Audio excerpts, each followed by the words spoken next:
Election की Ram Ram. JP Sharma मेरा नाम। तो इलेक्शन की राम राम का सफर आपको बता दे, मुरादाबाद लोकसभा सीट पर आप पहुंचा है। देखिए, हम जगह जगह जाते हैं, जनता का चुनावी मूड जानते हैं, लेकिन हमने अब नेताओं को बुलाया है। नेताओं के वायदे और दावों में कितना दम है, यही हम मुरादाबाद लोकसभा सीट पर करेंगे। अगर हम मुरादाबाद के सियासी समीकरण की बात करें तो दर्शकों को बता दें कि मुरादाबाद में 2019 में बीएसपी और समाजवादी पार्टी गठबंधन में लड़े। एसटी हसन यहां से सांसद बने, लेकिन एसटी हसन का नामांकन आपको पता ही है कैसे रद्द हुआ और रुचि वीरा की एंट्री हो जाती है समाजवादी पार्टी की तरफ से। सर्वेश सिंह पर बीजेपी ने फिर से दाव खेला है, बीजेपी के उम्मीदवार हैं। और आपको बता दें, इरफान सैनी यहां से आपको बता दें कि बीएसपी के उम्मीदवार हैं। लेकिन क्या है चुनावी माहौल मुरादाबाद में? क्या कमल खिल पाएगा या फिर से समाजवादी पार्टी यहां चुनाव जीत पाएगी? तमाम नेताओं से वायदे और दावे सुनेंगे, कितना काम हुआ है। हमारे साथ तमाम नेता हैं, बीजेपी की तरफ से भी नेता हैं और समाजवादी पार्टी की तरफ से भी नेता हैं। असली लड़ाई यहाँ समाजवादी पार्टी और बताया जा रहा बीजेपी की है, लेकिन बीएसपी का हाथी यहाँ क्या रफ्तार भर पाएगा नहीं। सबसे पहले बीजेपी से, सर सत्ताधारी दल है, लौट आएंगे आप? 200%। कैसे काम, विकास, कितना काम हुआ है इस देश के अंदर भारतीय जनता पार्टी ने किया है। विश्व की सबसे बड़ी पार्टी, विश्व का सबसे बड़ा लीडर आज हमारी पार्टी का लीडर है। आदरणीय मोदी जी के नेतृत्व में चुनाव लड़ा जा रहा है। इस बार 400 पार का जो नारा है वो हर हाल में पूरा होगा। मुरादाबाद में कमल खिलेगा। पिछली बार साइकिल चली, दो गठबंधन था, आपको पता है, सारे समीकरणों की वजह थी। इस बार कुछ नहीं है। इस बार कांग्रेस भी है ना गठबंधन में। उससे फिर है कांग्रेस तो पता ही नहीं है सर, कहाँ है, ढूंढो, कहीं दिखाई देती है क्या? अच्छा। कहीं दिखती नहीं है। तो चुनाव जीता हुआ है, 200% चुनाव जीतेंगे और 2 लाख से ज्यादा वोटों से इस बार जीतेंगे। इतना काम देखिए, एक तो जो हमारे सर्वेश जी हैं उनसे ज्यादा सशक्त उम्मीदवार आज मुरादाबाद में कोई है नहीं। दूसरे, सांसद उसी पार्टी का आएगा जिस पार्टी की सरकार आ रही है। आएंगे तो मोदी जी, ये आएंगे तो मोदी जी आ जाएंगे सर? नहीं साहब, बिल्कुल नहीं आएंगे। अच्छा। अगर इनको इतनी मजबूती होती तो ये ईडी और इनकम टैक्स और केजरीवाल मुख्यमंत्रियों को जेल के पीछे न डालते। छोटे छोटे दलों के एक एक आदमी को, जिनके पास एक भी सीट राज्यसभा की या विधायक की सीट नहीं है, उनको पार्टी में शामिल कर रहे हैं, उनकी मनौती करते फिर रहे हैं। अगर इतनी आश्वस्त हैं ये कि हम अपनी हुकूमत दोबारा रिपीट करेंगे, तो ये छोटे छोटे दलों पर क्यों जा रहे हैं? सत्ता का दुरुपयोग कर रहे हैं आप, ये कह रहे हैं? देखिए, ऐसा होता है कि जब भी कोई व्यक्ति गलत रास्तों पे चलता है और उसके रास्ते को रोकने के लिए कोई भी व्यक्ति आएगा, तो उसके साथी, उसके रिश्तेदार, उसके मित्र बिलबिलाएंगे, परेशान होंगे। मुझे न ले जाए पकड़ के कोई आदमी, मुझे न डाल दे जेल में। जेल में वही जाता है जिसने व्यभिचार किया है, जिसने भ्रष्टाचार किया है। वही आप देखिए, आज केजरीवाल जी को, आज आदरणीय केजरीवाल जी जेल में हैं। कितनी बड़ी बात है। भ्रष्टाचार के खिलाफ नारे देके उन्होंने सत्ता हासिल की। क्या है आज? अगर आप देखिए, सपा की बात करें, मुरादाबाद की बात कर लेते पहले, लेकिन सपा की स्थिति क्या है? यहाँ तो नामांकन में ही बवाल हो गया। देखिए, वो कोई बवाल नहीं है। जनता जब वोट देती है तो प्रत्याशी को देती है, और प्रत्याशी हमारे रुचि वीरा जी हैं। उन्हें अपार जन समर्थन मुरादाबाद के अंदर। हसन साहब क्या ताकतवर नहीं थे? ताकतवर है, लेकिन कहीं ना कहीं कुछ समीकरण ऐसे बैठते हैं कि प्रत्याशी बदलना पड़ता है। तो फिर प्रत्याशी बदल के हमने मजबूत प्रत्याशी बाहर से लाए, बिजनौर से। आप जैसे अभी हमारे राजेश तोगी जी ने कहा कि हमें कोई न डाल दे। इनसे पूछिए कि 2012 से 17 तक समाजवादी पार्टी में रहे, सत्ता चली गई तो बीजेपी में चले गए, यानी कि वॉशिंग मशीन में चले गए तो इनके पाप धुल गए। और इसी तरीके से अगर भारतीय जनता पार्टी में कोई मिल जाता, उस पर ईडी के समीकरण नहीं बैठते। और जो भारतीय जनता पार्टी का विरोध करेगा, विपक्ष में रहेगा, उस पर ईडी चली जाएगी। पूछिए इनसे सवाल। तो कमल खिल पाएगा यहाँ कमल कभी खिला? 2022 में देखिए, 2019 में हम जीते, 2022 में 5 MLA जीते हमारे 6 में से। एक बेईमानी 700 वोट से हरा दिए गए। तो हमारा यहाँ वर्चस्व है समाजवादी पार्टी का, और समाजवादी पार्टी हमेशा मुरादाबाद गढ़ रहा है। और इस बार भी 2024 के अंदर हम कम से कम 1.5 लाख वोटों से। गढ़ बच रहा है इनका? बिल्कुल बच रहा है हमारा गढ़। किला है समाजवादी पार्टी का। समाजवादी पार्टी इंशाल्लाह रिकॉर्ड वोटों से जीतेगी। लेकिन कह रहे हैं कि इस बार थोड़ा सा उम्मीदवार में पहले यहाँ गड़बड़ी हो गई, सस्पेंस में, कि उम्मीदवार को लेकर माथा मच्ची। नहीं, देखिए, गड़बड़ी का असर नहीं पड़ेगा? नहीं, कोई असर नहीं पड़ेगा। उम्मीदवार बहुत बढ़िया है। इस बार पार्टी का नेतृत्व है, समाजवादी पार्टी का साइकिल निशान है। समाजवादी पार्टी के साइकिल निशान के लोग आशिक है, मुरीद हैं यहाँ। समाजवादी पार्टी ही पहले भी 19 में 22 में जो रिकॉर्ड काम किया है, वही 2024 में भी रिपीट करेगी। चलिए, हमारे साथ पसमानदा से आते हैं। आप पसमानदा मुस्लिम हैं, पसमानदा किधर देख रहा है? देखिए, पसमानदा समाज तो ठगा सा महसूस कर रहा है। किसी पार्टी ने पसमानदा समाज के आदमी को टिकट नहीं दिया। कहाँ दिया बताइए, किसने दिया है? जबकि यहाँ पर हमने एक मांग की थी कि मुस्लिम बहुल्य क्षेत्र है, कि एक मुस्लिम टिकट यहाँ दे दिया जाए, वो भी नहीं मिला। दूसरी बात, समाजवादी पार्टी की आप बात कर रहे हैं। समाजवादी पार्टी के कुछ लोग ऐसे हैं जो एक माहौल बना रहे हैं जनता के बीच में कि मगर अखिलेश यादव की कोई ना कोई चड़क की नीति होगी, जिन्होंने यहाँ पर एक कैंडिडेट नॉन मुस्लिम उतारा है, उन्होंने उतारा, मगर वो उसके खिलाफ माहौल बना रहे हैं कि अगर ये जीत गई यहाँ पर तो जो नगद विधानसभा की सीट है वो भी किसी हिंदू को मिलेगी। वो एक माहौल बना रहे हैं कुछ समाजवादी पार्टी के लोग। तो समाजवादी पार्टी के अंदर अपने ही लोगों में डिसिप्लिन नहीं है, ये दूसरे लोगों की क्या बात करेंगे? हैं?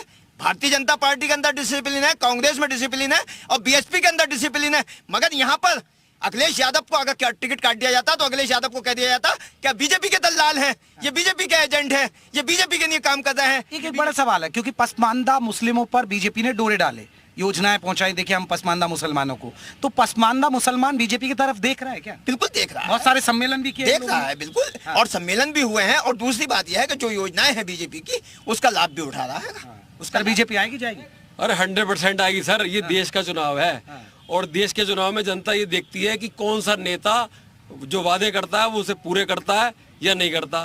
तो मोदी जी ने 10 साल में ये विश्वास दिला दिया, जो मैं कहता हूँ वो मैं करता हूँ, तो इसलिए कोई वजह नहीं है कि ना आए। और दूसरी बात यह है कि जितने विपक्ष के लोग हैं जो आज इकट्ठे होकर एक दूसरे का हाथ पकड़ कर ना एक साथ गठबंधन बना रहे हैं, वो पहले एक दूसरे को गालियां बकते थे, एक दूसरे के खिलाफ थे, आज वो हाथ क्यों पकड़ रहे हैं? क्योंकि उनके परिवार अपने भी तो आरएलडी का दामन थाम लेना। देखिए हमारा आरएलडी वाली बात अलग है, लेकिन इनकी पारिवारिक पार्टियां हैं, क्योंकि इनकी बिजनेस की पार्टियां, ये अपने घर की एक एक नाम की पार्टी चला रहे हैं, तो इनकी अपने घर के परिवार की पार्टियां खतरे में पड़ गई हैं। तो बीजेपी और सपा के बीच ये तकरार, जी आप क्या कहना चाहते हैं? अभी मेरे भाई ये कह रहे थे कि गठबंधन बना रखा है, इनकी ये 400 पार का नारा दे रहे हैं। जो अभी 2022 के चुनाव में ओम प्रकाश राजभर जी इनको रोज कोस के मंचों से गाली देते थे कि चल सन्यासी मंदिर में, उनको ये गोद में बिठाया है, उनको मंत्री बनाया है, तो इनकी कौन सी मजबूरी है? ये तो गठबंधन की यही तो है ना। अरे यही तो मैं कह रहा हूँ, गठबंधन वो लोग कर रहे हैं जो पहले एक दूसरे को गालियां बक चुके और उनकी पारिवारिक पार्टी है। आपने क्यों ले लिया उसको? जब आपको गाली दे रहा था, मंचों से गाली दे रहे थे कि मोदी जी कभी नहीं आएंगे और योगी जी चल देते थे गाली, ये देते थे। बिल्कुल ऐसा है, अगर वो हमारे पास आएगा तो हमारी बात सुनेगा और हमारे हिसाब से चलेगा। अगर हमारे हिसाब से नहीं चलेगा, वॉशिंग मशीन नहीं है, अगर हमारे कार्य प्रणाली से चलेगा तो हमारे साथ रहेगा, हम उसे कोई घटिया या गलत काम नहीं करने देंगे। चलिए, मैं और भी लोग हैं, कुछ महिलाएं भी हैं, ये कह रहे हैं मोदी जी की हैट्रिक बन जाएगी, लग रहा है आपको? मोदी जी जीतेंगे या नहीं? जी जीतेंगे मोदी जी इस बार, क्योंकि मोदी जी ने इतना विकास किया है, शायद किसी सरकार ने आज तक किया नहीं है। अच्छा। और मोदी जी ने मतलब ये है कि जो कहा है वही किया है, और महिलाओं के लिए तो बहुत अच्छी सुरक्षा है, क्योंकि पहले बाकी सरकारों में नहीं थी, जो बीजेपी की सरकार में है। सर लॉटरी बीजेपी जाएगी? यहाँ मुरादाबाद की हम बात करते हैं, मुरादाबाद में वोट जो है समाजवादी पार्टी और भारतीय जनता पार्टी का हमेशा मुकाबला रहा है और यहाँ एक बहुत बड़ा धड़ समाजवादी पार्टी का है। लेकिन आज जो इसमें जो कील ठोकी गई है, समाजवादी पार्टी के लोग ही ठोकने का काम कर रहे हैं, क्योंकि उसमें जो नाराजगी है वो टिकट कटने को लेकर और इसको लेकर, जब तक के अखिलेश यादव मुरादाबाद या रामपुर नहीं आएंगे और उन लोगों को मंच पर नहीं बुलाएंगे अपने साथ जिन लोगों का टिकट कटा है, जब तक इस पार्टी का बिल्कुल जो ग्राफ है ऊपर पूरी तरीके से आने वाला। बहुत बढ़िया, देखिए बहुत अच्छा समीकरण बताया। एक सवाल है, देखिए मोदी जी आ रहे हैं, योगी जी आ रहे हैं, पश्चिमी यूपी को साध रहे हैं, ना तो अखिलेश नजर आ रहे हैं, ना आपके कांग्रेस के दल प्रचार करते हुए नजर आ रहे हैं, कोई कौन नहीं। परसों तो चुनाव चिन्ह मिला है। हाँ। और आज जो सभाएं शुरू हो गई, अभी तो किसी की नहीं हुई है। योगी जी देखिए कितने मेरठ में रैली कर गए, योगी जी लगातार प्रबुद्ध का भी लगेगा, शिवपाल जी का भी लगेगा, प्रोफेसर साहब का भी लगेगा, देर नहीं जाएगी। कहाँ देर लगेगा? अभी परसों चिन्ह मिला है, उसके बाद तैयारी शुरू है और चरणों की भी तैयारी चल रही है। अभी देखिए आप, मतलब सब पूरी ताकत के साथ समाजवादी पार्टी चुनाव लड़ रही है। स्टार प्रचारकों की लिस्टें जारी हो चुकी हैं, सब लोग अपने क्षेत्रों में काम करने शुरू कर दिया है। कह रहे ताकत से जीत रहे, प्रचार की तैयारी है पूरी। प्रचार तैयारी क्या करेंगे, कोई तैयारी है ही नहीं। जहाँ जमीन ही नहीं है वहाँ आदमी खड़ा कैसे होगा? यहाँ तो ना प्रत्याशियों का पता है, ना पार्टी का पता है, ना सिस्टम का पता है। भारतीय जनता पार्टी से आप चुनाव की लड़ाई शुरू करना चाहते हैं, जहाँ इतना बड़ा कुनबा है। आज एक लाइन शुरू कर दो, यहाँ से तो पूरा मुरादाबाद पे लाइन लग जाएगी भारतीय जनता पार्टी के कार्यकर्ताओं की।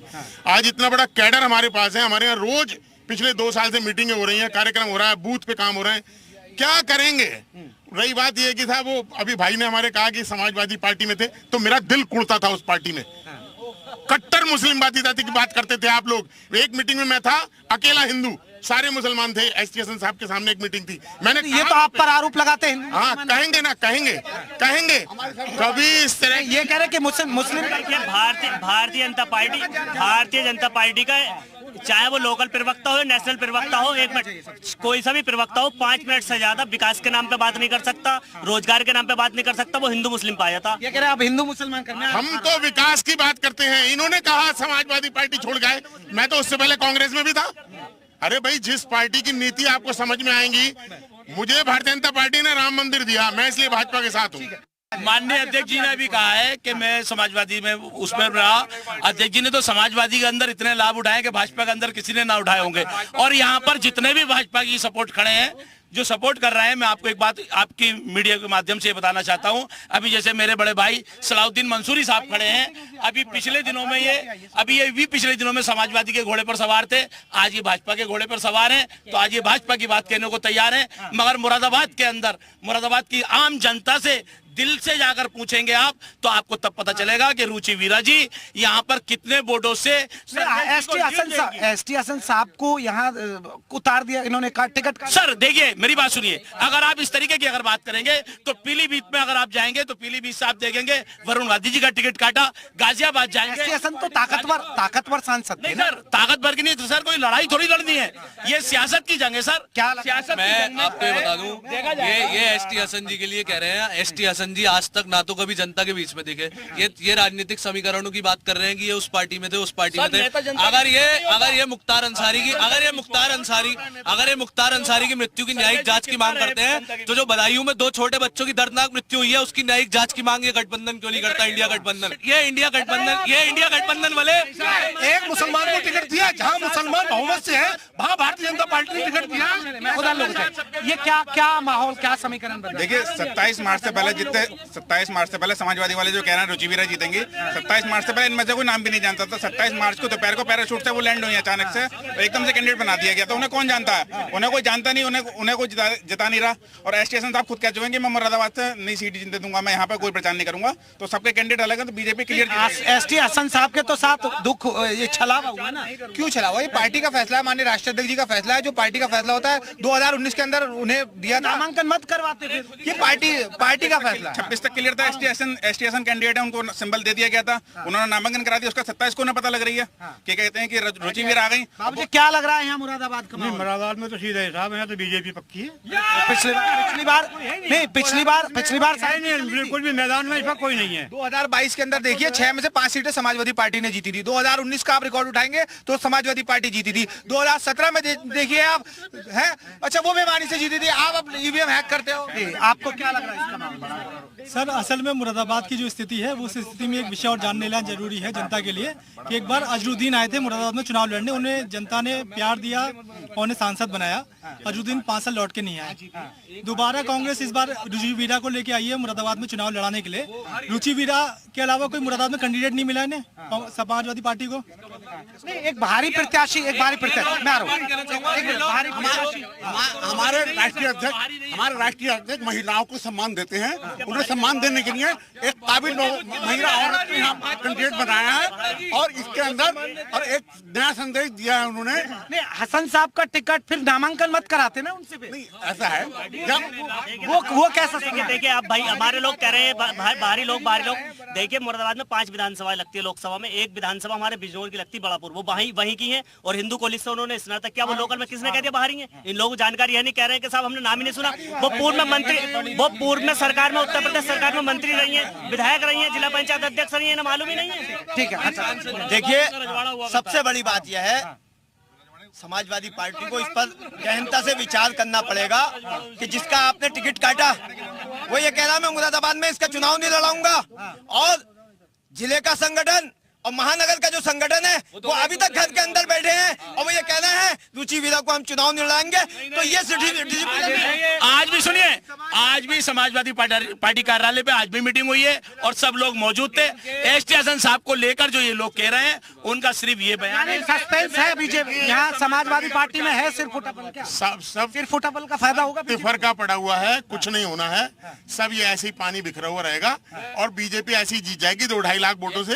और जो ये आंकड़ों की बात कर रहे हैं ना, 5 जीते 4 जीते, तो तस्वीर पे लगा के लिखने के लिए भी कभी कभी भगवान कुछ देता है ना, उसे जड़ के रखिए, दोबारा वापस नहीं आएगा। एक मजे की बात, अभी यहाँ पर हमारे एक साथी थे जिन्होंने समाजवादी पार्टी के अंदर जन्म लिया और फिर उन्होंने उसी समाजवादी पार्टी से पत्रकारिता करते हुए आज वो यहाँ पे इसी मैदान के अंदर अभी ये कह रहे थे कि अखिलेश अगर ये टिकट नहीं काटते तो जेल चले जाते।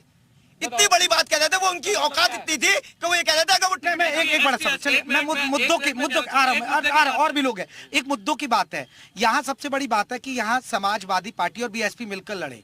अब माहौल क्या लग रहा है इस बार? माहौल है कि बीजेपी जीतेगी, लेकिन बीजेपी यहाँ मुस्लिम बाहुल्य सीट है, आप उससे फर्क नहीं पड़ता है कि मुसलमान भी बीजेपी को वोट करते हैं। यहाँ तमाम लोग ऐसे खड़े हैं जो बीजेपी को वोट करते आए हैं और करते रहेंगे हमेशा के लिए। चुनाव हिंदू मुसलमान पे होगा या विकास? हाँ होगा, विकास पे होगा, विकास का मुद्दा है, विकास पे होगा। यहाँ चुनाव, यहाँ विकास पे चुनाव होगा, बेरोजगारी पे चुनाव होगा, स्वास्थ्य पे चुनाव। फिर समाजवादी पार्टी ने मुसलमान को क्यों नहीं दिया?